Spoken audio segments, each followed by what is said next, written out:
Bonjour, cette vidéo présente l'outil mathématique utilisé pour modéliser les systèmes linéaires continus invariants. Cet outil s'appelle la transformée de Laplace.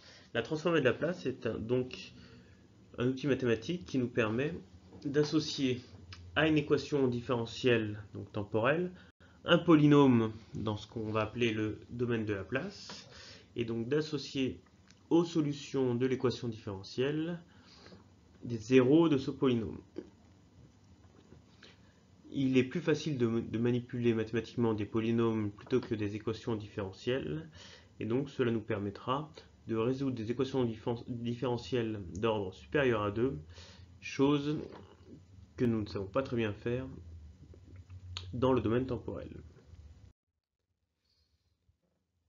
On définit la transformée de Laplace comme étant l'intégrale de 0 à plus l'infini de notre fonction temporelle multipliée par l'exponentielle de moins pt, p étant une variable complexe.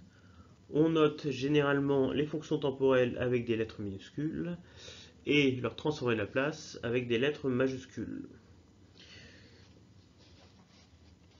En sciences naturelles pour l'ingénieur, on fait généralement l'hypothèse que les fonctions temporelles sont nulles pour les temps négatifs. On peut repasser dans le domaine temporel en faisant ce qu'on appelle la transformée inverse de Laplace, ce qui est mathématiquement possible, mais chose que l'on ne fait jamais dans les domaines de sciences naturelles pour l'ingénieur. Quelques théorèmes et propriétés de la transformée de Laplace. Tout d'abord, la transformée de Laplace est unique. À une fonction temporelle correspond une unique fonction dans le domaine de Laplace, et à une fonction de Laplace correspond une unique fonction temporelle. De plus, en utilisant la propriété de l'intégrale, on peut démontrer que la transformée de Laplace est linéaire. Ainsi, en connaissant la transformée de Laplace d'une fonction f et d'une fonction g, que l'on peut multiplier chacune par une constante lambda et mu, on peut facilement trouver la transformée de Laplace de la somme des deux, qui sera en fait la somme des transformées de Laplace. Maintenant, nous allons voir les propriétés de la dérivation temporelle sur la transformée de Laplace. La transformée de la dérivée de f en fonction du temps va s'écrire p, variable de Laplace, multiplié par la transformée de f, moins f à l'instant 0+. On travaillera souvent dans ce qu'on appelle les conditions de Heaviside, c'est-à-dire des conditions initiales qui seront nulles. Dans ce cas-là, dériver dans le domaine temporel reviendra à multiplier par p dans le domaine de Laplace. On peut ainsi démontrer très facilement que la dérivée seconde, donc temporelle, s'écrira dans le domaine de Laplace p carré fois la transformée de Laplace de f, moins pf à l'instant initial, moins f', donc dérivée de f en fonction du temps, à l'instant initial. Donc la dérivée seconde d'une fonction temporelle aura pour transformée de Laplace p carré transformée de f dans le domaine de Laplace dans les conditions de Heaviside. De la même façon, on peut démontrer que la transformée de Laplace d'une primitive d'une fonction temporelle s'écrira comme étant la transformée de Laplace divisée par p plus une constante divisée par p. Cette constante sera généralement nulle si l'on se place dans les conditions de Heaviside. Donc dériver dans le domaine temporel revient à multiplier par p dans le domaine de Laplace, et intégrer dans le domaine temporel revient à diviser par p dans le domaine de Laplace, dans le cas où les conditions initiales sont nulles. Deux théorèmes très importants dans l'étude des systèmes linéaires continus invariants. Le théorème de la valeur initiale. La valeur initiale d'une fonction temporelle, donc la limite quand t tend vers 0 de f de t sera égal à la limite quand p tend vers l'infini de p f de p.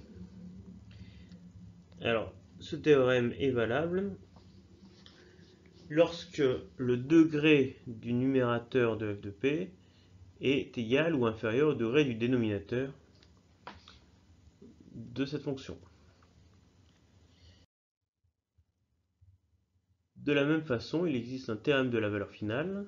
Donc la limite quand t tend vers l'infini de f de t, donc fonction temporelle, sera égale à la limite quand p tend vers 0 de p f de p. Ce théorème est valable lorsque les pôles de la fonction p f de p ont leur partie réelle strictement négative. Les pôles sont en fait les racines du dénominateur de notre fonction f de p. Un autre théorème intéressant, le théorème du retard. Donc, lorsque notre fonction g de t est égale en fait à notre fonction f de t avec un retard de taux dans le domaine temporel, donc on écrit g de t dans le domaine temporel de cette façon, avec u, la fonction de Heaviside, qui est égale à 1 pour les temps positifs et 0 pour les temps négatifs. Alors la transformée de la place de g de p est égale à la transformée de la place de f de p multipliée par exponentielle de moins taux fois p. Alors ça, c'est quelque chose qui est important, qu'on retrouve souvent sur les systèmes linéaires continus invariants. On a un théorème qui ressemble un peu au théorème du retard dans le temporel, qui est le théorème de la translation complexe. La transformée inverse de f de p plus a, donc p étant translaté de a, c'est égal à exponentielle de moins at f de t. Alors c'est un théorème que l'on n'utilise pas beaucoup dans les applications sur les systèmes linéaires continus invariants, mais qui nous permet en fait de démontrer quelques transformées inverses de la place. Lorsque l'on va étudier des systèmes linéaires et continus invariants, on cherchera souvent à les caractériser avec des entrées particulières. Donc on donnera des consignes qui auront des formes particulières, et donc c'est pour cela que l'on va étudier des signaux d'entrée que l'on va appeler usuels.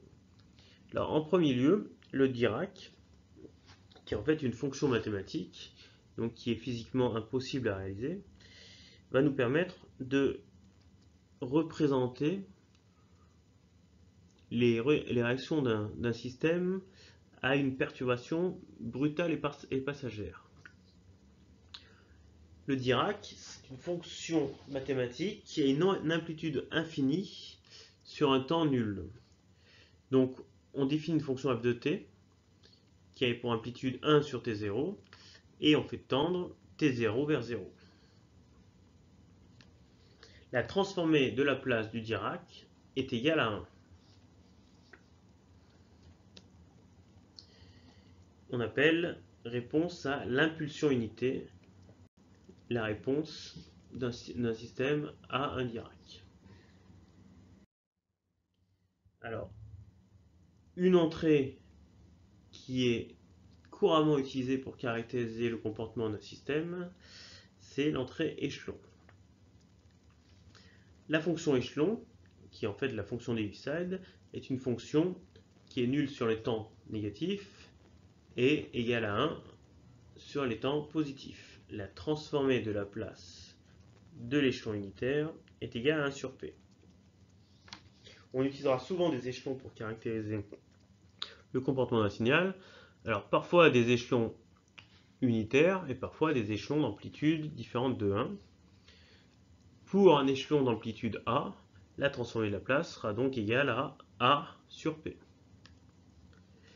On parle de réponse indicielle, la réponse d'un système à un échelon unitaire. Pour caractériser la capacité d'un signal à répondre à une entrée variable, on utilise parfois la fonction rampe. Donc une rampe est une fonction linéaire à coefficient directeur égal à A qui passe par l'ordonnée 0 à t égale 0 et qui est nulle sur les temps négatifs. Donc on prend une droite d'équation A de t qu'on multiplie par la fonction d'Heaviside pour l'annuler sur les temps négatifs. La transformée de la place de cette rampe est égale à A sur P carré. Quelques transformées de Laplace sont à connaître. C'est celles que l'on appelle les fonctions usuelles. Cela pour pouvoir repasser dans le domaine temporel à partir d'une résolution dans le domaine de Laplace.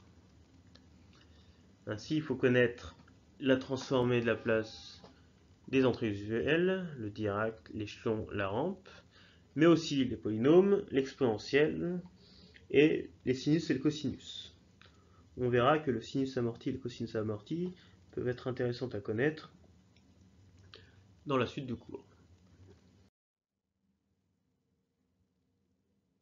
Dans le domaine des sciences de l'ingénieur, on reste généralement dans le domaine de Laplace pour caractériser les comportements des systèmes.